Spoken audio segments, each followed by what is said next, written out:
Ini sudah kita bahas di kajian Senin pekan yang lalu, pekan kemarin, yang kita jelaskan tentang keutamaan memberi makan, dan para jamaah juga sudah insya Allah mengamalkannya. Maka kita lewati yang hadis ke 142, kita lanjut langsung ke 143 setelah membahas tentang keutamaan hadis yang ke 143. Hadis ini diriwayatkan oleh Anas bin Malik radhiyallahu anhu. Dia mengatakan bahwasanya Rasul sallallahu alaihi wasallam bersabda, "Innallaha la yardha 'anil 'abdi ay ya'kula al-aklata fayahmadahu 'alaiha." Sesungguhnya Allah ridha terhadap seorang hamba yang apabila dia makan lalu dia memuji kepadanya di atas nikmat tersebut. Au yashraba syarbata fayahmadahu 'alaiha. Ataupun apabila dia minum lalu dia memuji kepada Allah atas kenikmatan tersebut. Hadis ini sahih diriwayatkan oleh Imam Muslim. Sebelum kita membahas hadis ini, maka secara global para jemaah, secara keseluruhan, ketika seorang hamba ini makan, sebenarnya ketika kita makan ini bisa mendatangkan banyak pahala, mendatangkan banyak sekali pahala.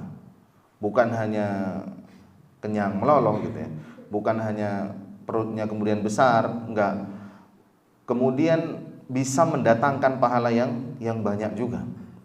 Yang pertama yang perlu diperhatikan, jadi kalau mau dapat pahala banyak, mau meraih keutamaan, mendapatkan kebaikan ketika makan, maka lakukan beberapa hal ini. Paling tidak ada 7 kalau nggak salah, ada 8 atau 9. Yang pertama, kita singkat-singkat saja, makan minum dengan tangan kanan. Insya Allah ini sudah diperhatikan, tapi banyak saya temui para jamaah yang dirahmati oleh Allah Subhanahu wa taala, makan gorengan lomboknya tangan kiri ini nggak boleh juga sebenarnya. Tidak boleh.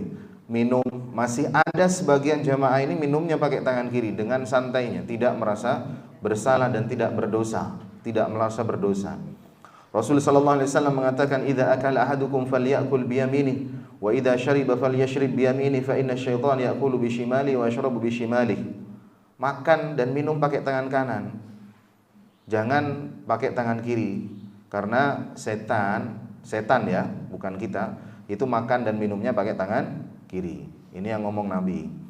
Kemudian selanjutnya, kalau kita perhatikan di dalam hadis Muslim yang lain, Rasul sallallahu alaihi wasallam ini pernah menegur seorang sahabat yang dia makan pakai tangan kiri.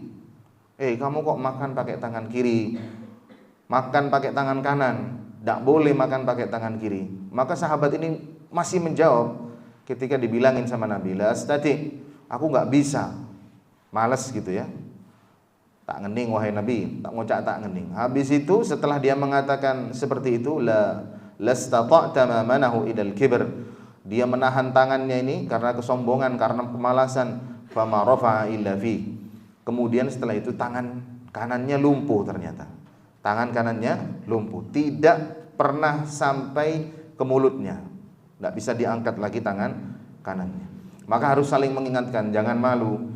Kalau ada temannya satu jamaah ini pakai tangan kiri, ya pakai, ditegur, diingatkan pakai tangan kanan. Kemudian yang kedua, baca basmalah. Makan apapun, minum apapun, baca basmalah. Ini banyak juga hadis yang memerintahkan ketika Rasul sallallahu alaihi wasallam memerintahkan anak kecil, "Ya ghulam sammillah." Wahai anak kecil, sebutlah nama Allah. Bismillah saja ya. Kenapa kita tahu lafadznya cuma bismillah? Dalam hadis yang diriwayatkan Abu Daud dan Nasa'i, "Idza akala ahadukum ta'aman falyaqul bismillah." Kata Rasul sallallahu alaihi wasallam, apabila salah seorang di antara kalian makan, maka hendaklah diucapkan bismillah. Tidak ada tambahan-tambahan yang lain. Fa in nasiya, jika lupa, fi awwalihi, di awalnya, maka ucapkan bismillah fi awwalihi wa akhirih. Ucapkan bismillah fi awwalihi wa akhirih. Dibiasakan sejak kita kecil. Kadang anak-anak kita ini lupa, bahkan tinggal kerupuknya itu loh. Kamu sudah baca bismillah, biasanya saya tegur gitu. Belum, ya ucapkan bismillah fi awwalihi wa akhirih. Ini bismillah. Bahkan ketika lupa harus diucapkan, disusul. Jangan lupa. Kemudian yang ketiga, termasuk adab. ya ketika makan, ini makan dari pinggir piring. Dalam hadis yang diriwayatkan oleh Tirmidzi dan Ibnu Hibban, innal barakata, sesungguhnya berkah itu turun tanzila wasatat ta'am, turun di tengah-tengah makanan. Fakulu min hafataihi, maka mulailah makan dari pinggirnya. Wala ta'kulu min wasatihi, dan janganlah memulai dari tengahnya, dari pinggir. Insyaallah sudah biasa dari pinggir. Kemudian yang keempat, termasuk adab dari makan ini adalah menghabiskan. Jangan sisakan walaupun hanya sebutir dari nasi. Kata Rasul sallallahu alaihi wasallam, wala yad'ha lisyaitan, jangan berikan sisa untuk syaitan. Jangan berikan sisa untuk syaitan. Fa innakum la tadruna fi ayyi ta'amikum al-barakah, karena kalian tidak tahu di mana bagian makanan mana yang ada keberkahan. Maka jangan sisakan, habiskan. Ini kebiasaan para jemaah. Sering kita melihat ada gelas aqua yang tidak dihabiskan. Tidak dihabiskan. Ini kebiasaan biasanya, apalagi Ramadan. Sebelum buka puasa ditumpuk itu, setedok. Habis itu dimakan cuma dikit, akhirnya ya terbuang. Maka biasakan dihabiskan. Jangan biasakan menyisakan makanan untuk syaitan. Bahkan Rasul sallallahu alaihi wasallam dalam hadis Muslim, idza waqa'at luqmatu ahadikum, apabila satu makanan salah seorang kalian jatuh, falyakhudha falyumit ma kana biha min adha walyakulha, ambillah kembali lalu buang yang ada bagian kotorannya dan makan bagian yang bersih. Saking tidak bolehnya kita membuang makanan, kita harus habiskan. Yang kelima, tidak boleh berlebihan. Wa kulu washrabu wala tusrifu, kata Allah dalam surat Al-A'raf. Makan dan minumlah tapi jangan berlebihan. Tidak boleh berlebihan. Bukan tidak boleh kenyang para jemaah. Ungkapan jangan makan sebelum lapar dan berhenti sebelum kenyang, ini ungkapan yang palsu ya. Hadisnya tidak ada. Hadisnya tidak ada. Berhenti sebelum kenyang, enggak ada. Boleh kenyang, boleh. Boleh kenyang, tapi yang berlebihan itu enggak boleh. Maka saya pernah dulu, saya di Sidoarjo itu sama teman saya, habis dari Surabaya kita cari kitab dari Ampel, kemudian pulang ke Sidoarjo mampir, setelah itu makan, cari warung, kita nemu warung yang paketan seperti itu, buat orang banyak. Kita cuma berdua, saya sama teman saya ini agak besar juga badannya.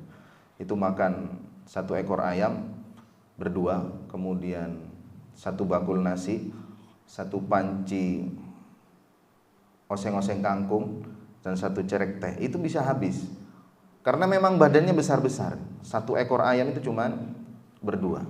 Itu zaman waktu itu ya. Sekarang enggak, sudah. Waktu masih muda ini kan banyak makannya.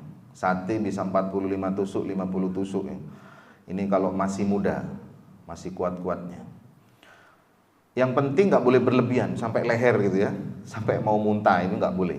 Tidak boleh berlebihan. Kenyang ini boleh. Karena memang porsi seseorang ini nggak sama. Jadi nggak boleh kalau ada buka puasa kemudian ada yang makan 2, oh bocahnya banyak. Ya memang makannya porsinya besar, tandonnya itu loh para jemaah. Tandonnya tak pada. Tidak apa-apa. Tidak menjadi masalah. Yang nggak boleh berlebihan. Yang keenam, tidak boleh makan, dan ini makruh ya. Tidak boleh makan sambil bersandar. Rasul sallallahu alaihi wasallam mengatakan dalam hadis Bukhari, la aqulu muttaqian, aku tidak makan sambil bersandar. Ini kebiasaan Rasul sallallahu alaihi wasallam. Ada, tak boleh bersandaran. Kemudian yang ketujuh, selesai makan, sebelum kita kemudian berdoa, maka disunahkan juga menjilat jari-jari kita. Bukan sesuatu yang jijik, bukan sesuatu yang kemudian kotor, tapi itu justru sunnah. Rasul sallallahu alaihi wasallam mengatakan, idza akala ahadukum ta'aman, kalau kalian salah seorang dari kalian sudah makan, fala yamsah yadahu, maka janganlah ia mengusap tangannya, bahkan jangan cuci dulu tangannya, hatta yal'aqaha, sampai dia menjilat tangannya, au yul'aqaha, atau dijilatkan tangannya. Jadi jarinya sama istrinya ya. Kalau sama temannya enggak mau temannya. Ini termasuk sunnah yang, coba bapak-bapak pernah enggak tangan setelah makan dijilat sama istrinya? Enggak pernah. Ini sunnah. Enggak pernah. Saya yakin enggak pernah. Kalau saya pernah. Ini yal'aqaha au yul'iqaha. Jilatlah tangan kalian atau dijilatkan. Yul'iqaha. Tak kira pernah. Coba habis ini kalau sarapan, tapi jangan di depan umum ya. Habis ini pengajian di Kali PP, kemudian habis makan, "Dek, nih kok Dek, tangan bulet." Jangan, ya di rumahnya aja, neng compon bae. Montepan pengajian poniser. Enggak boleh. Ini termasuk sunnah. Coba sekali-kali aja dipraktekkan. Wow, becik Mas misalnya. Becik tapi anak telok gitu ya. Kan tak masuk akal nih. Yang kedelapan, setelah dijilat ini termasuk sunnah, memuji Allah. Hadis ini yang kita pelajari 143 adalah sunnahnya ketika selesai makan memuji Allah. Innallaha la yardha 'anil 'abdi ay ya'kula al-akala fayahmadahu. Allah itu ridho ketika hambanya itu sudah makan atau sudah minum kemudian memuji Allah. Alhamdulillah. Alhamdulillah. Sudah alhamdulillah. Sebelum makan bismillah, setelah makan alhamdulillah. Kemudian yang terakhir setelah memuji, ia tidak menghina makanan. Tidak menghina makanan. Rasul sallallahu alaihi wasallam diceritakan oleh Abu Hurairah, ma'aban Nabi sallallahu alaihi wasallam ta'aman qattun. Nabi Muhammad sallallahu alaihi wasallam tidak pernah mencela satu makanan sekalipun. Tidak pernah. Ini termasuk akhlak ya. Nabi itu seumur hidupnya tidak pernah komentar masalah makanan. Inishtahahu akalahu. Kalau dia suka maka dia makan. Wa in kariyahu tarakahu. Kalau dia enggak suka maka ditinggalkan. Enggak pernah komentar sekalipun seumur hidupnya. Kita ini kan kurang ajar. Makan habis bersih baru komentar, kurang ajar. Tapi betanda. Ini komentar itu dihilangkan. Tidak menghina makanan. Sekurang ajar, sekurang bodoh banyak geluh. Ini Ramadan biasanya, Ramadan. Kuwan korangano, sajen nyamanan bedekuan, cek kero karengakan. Tinggal makan. Ini komentarnya luar biasa. Komentarnya luar biasa. Jadi tidak menghina makanan termasuk akhlak yang luar biasa yang dikerjakan oleh Rasul sallallahu alaihi wasallam. 9 adab ini kalau kita kerjakan setiap makan maka luar biasa. Setiap adab dapat pahala. 1 2 3 4 sampai 9. Ini mendapatkan banyak pahala setiap kita makan. Kalau Anda makannya sehari 5 kali ya banyak pahala yang Anda dapatkan. Ya makannya 3 kali ya atau 2 kali sehari. Itu ya yang bisa kami sampaikan, mudah-mudahan bisa difahami dan diamalkan. Terutama yang makan masih biasa pakai tangan kiri, kemudian enggak basmalah. Cukup basmalah ya, enggak usah Allahumma barik lana. Ini hadisnya adalah hadis yang dhaif. Kemudian setelah makan cukup dengan alhamdulillah. Maren madeng sukun. Jangan bersukun ini alhamdulillah. Sebelum makan bismillah. Tak usah komentar, sukun kali teluh, kurang tua, mesak teluh, manis. Aduh kebenyahan. Nah, enggak usah telah. Ya, dinikmati, insyaallah semua akan mendapatkan pahala dan kebaikan. Kurang lebihnya mohon maaf. Subhanakallahumma bihamdika asyhadu an la ilaha illa anta astaghfiruka wa atubu ilaik. Assalamualaikum warahmatullahi wabarakatuh.